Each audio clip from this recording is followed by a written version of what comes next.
Hello guys, good morning.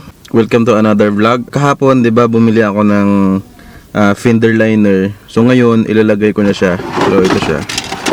Kasi mahirap kasi pag walang fender liner kasi pag umuulan, yung mga talsik-talsik ng tubig, talsik ng mga buhangin, dumidiretso dun sa mga wirings. So ang nangyayari, nasisira yung mga relay, yung busina ko hindi na gumana. Tapos yung headlight hindi na rin gumana. Maraming naapektuhan.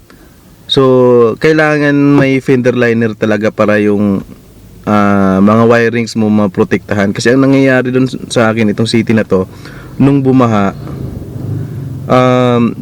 natanggal yung kabila ang fender liner. So yung mga talsik-talsik nung gulong dumidiretso dun sa engine bay. Tapos yung mga wirings, so nangyayari dun, nag-grounded na yung mga wire. So okay naman na napaayos ko na kagabi kay Joe Chris, yung malupit na installer. So okay na siya. So ngayon, itong fender liner naman yung ikakabit ko. So keep on watching.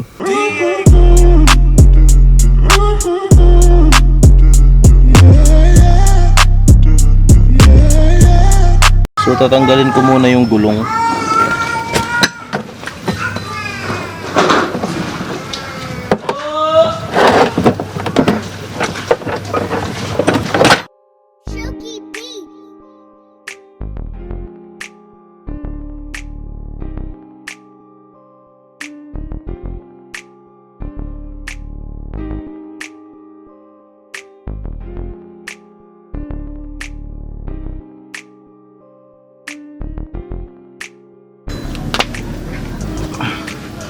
Pagod.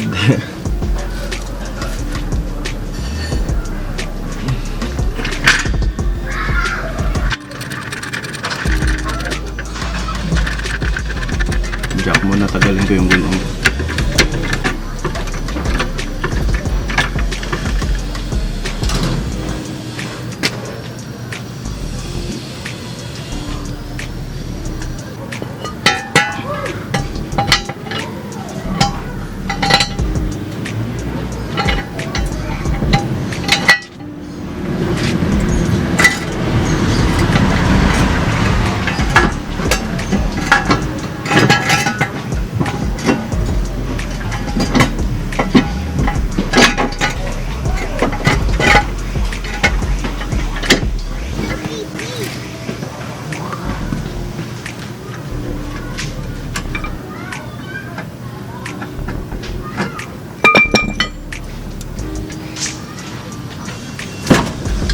Tanggalin ko muna to para mas mabilis.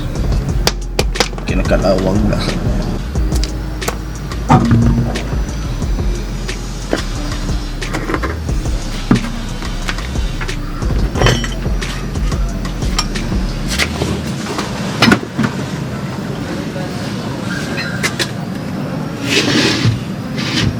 So ayan, makikita nyo dito wala talaga siyang fender liner.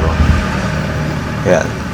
So nangyari, yung mga talsik-talsik ng tubig dumidiretso dito sa mga wirings. Ayan, mga wirings ko. So kaya nag-grounded yung balas, nabasa. Basta maraming naapektuhan. Kaya binilan ko na kaagad.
harap ko na ng camera guys. Okay ko na po yung kabila.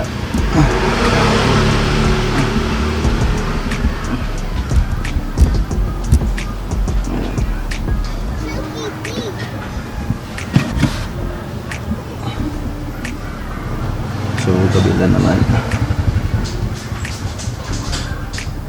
Right, tapos na ako sa kabila. Dito naman sa left side, driver side. You know.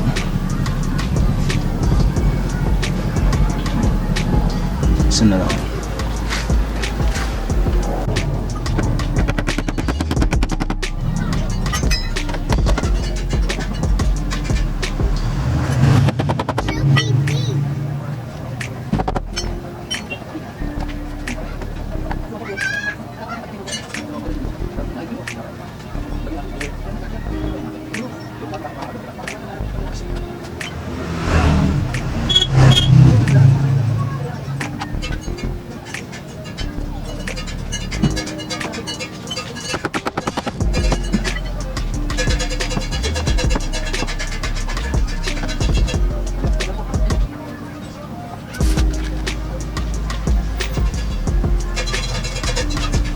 Ayan, nalagay ko na rin po yung kabila. So itong mga bubol dito.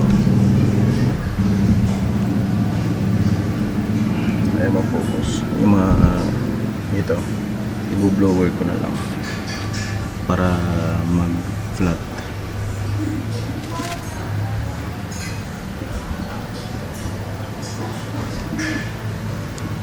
So ayan, tapos na.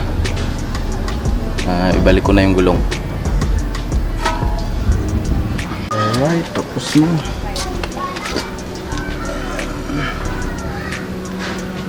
Hindi na mababasa yung mga wirings ko.